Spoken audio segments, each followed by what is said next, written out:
et je vous partage le fichier Marathon. Alors,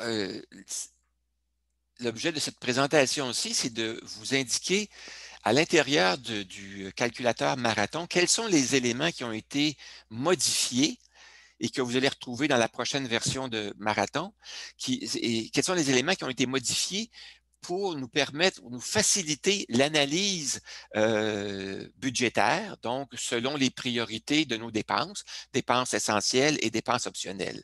Alors, une première modification qu'on peut faire dans l'onglet, dans Marathon, c'est dans l'onglet budget. Dans l'onglet budget, on a dans la colonne B, on n'avait rien dans la colonne B à la ligne 11, j'ai rajouté un item qui s'appelle priorité.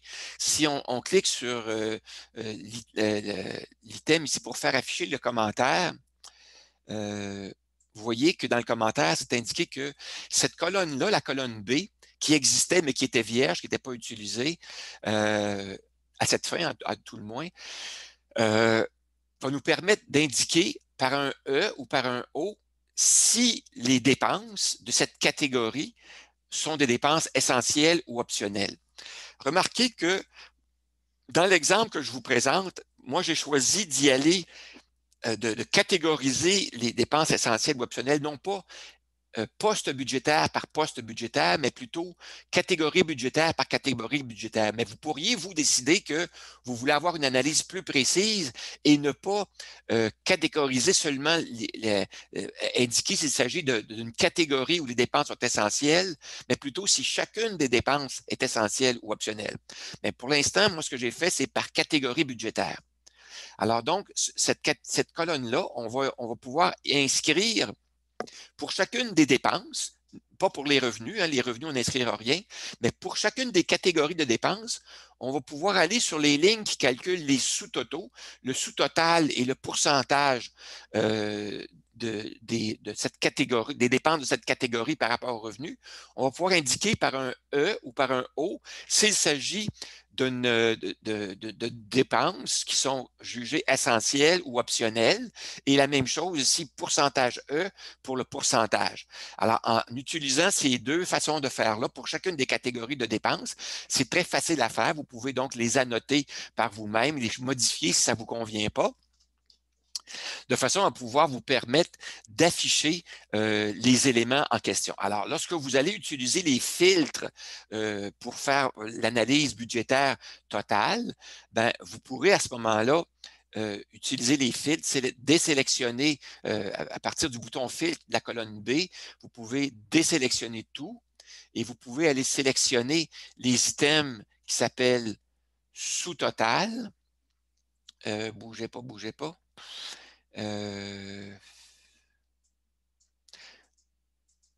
Non, c'est pas dans cette catégorie-là, je m'excuse. C'est dans la catégorie affichage. Dans la catégorie affichage, vous désélectionnez tout dans le filtre et vous allez sélectionner l'item qui s'appelle sous-total. Ici, sous-total.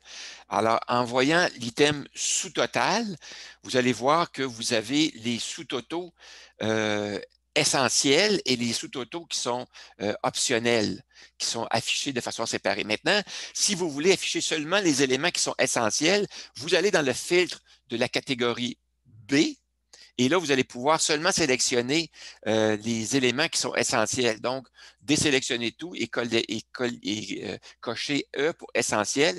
Et vous allez devoir seulement les sous-totaux pour les éléments qui sont essentiels seulement. Là. Je vais enlever l'affichage, modifier, effacer, masquer l'affichage. Donc, vous voyez seulement les éléments qui sont réputés comme étant essentiels. Par contre, vous voyez qu'il en manque ici. Pourquoi il en manque? C'est que il doit y avoir des lignes vierges qui interrompent le calcul du filtre. Alors, je vais corriger cet aspect-là. Je vais tout sélectionner. Tout sélectionner. Et je vais à la fois tout sélectionner ici pour voir toutes les filtres. Et je vais essayer de repérer quelles sont les lignes sur lesquelles on a des éléments vierges. Ici, si on a un élément vierge, le travail va arrêter. Le travail du filtre va arrêter.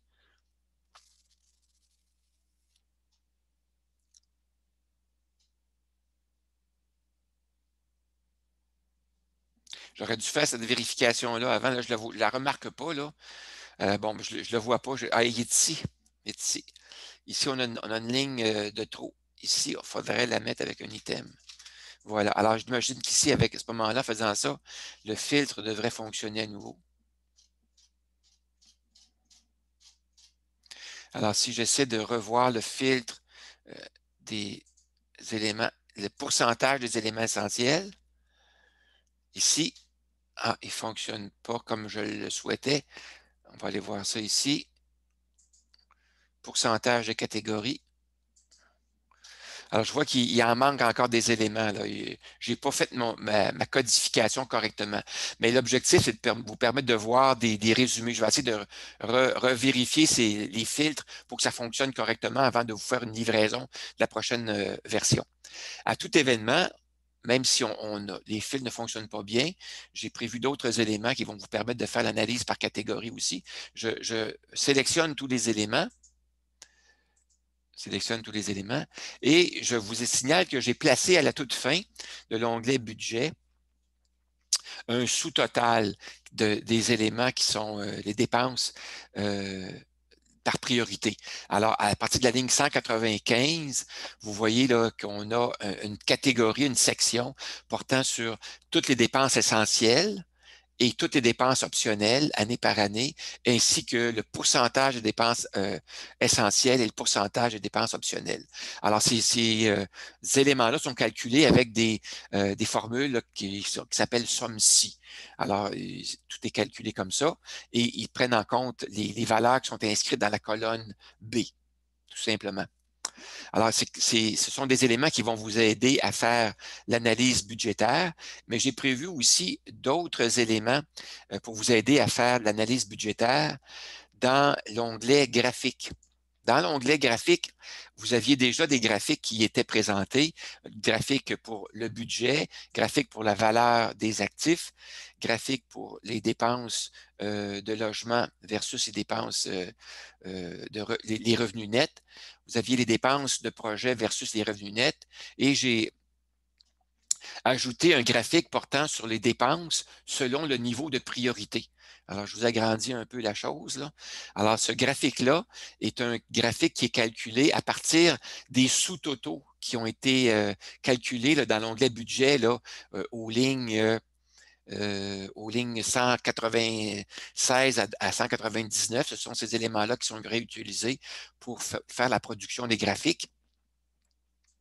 Alors, vous voyez donc, les pourcentages sont illustrés, les dépenses essentielles en bleu et les dépenses optionnelles en orangé.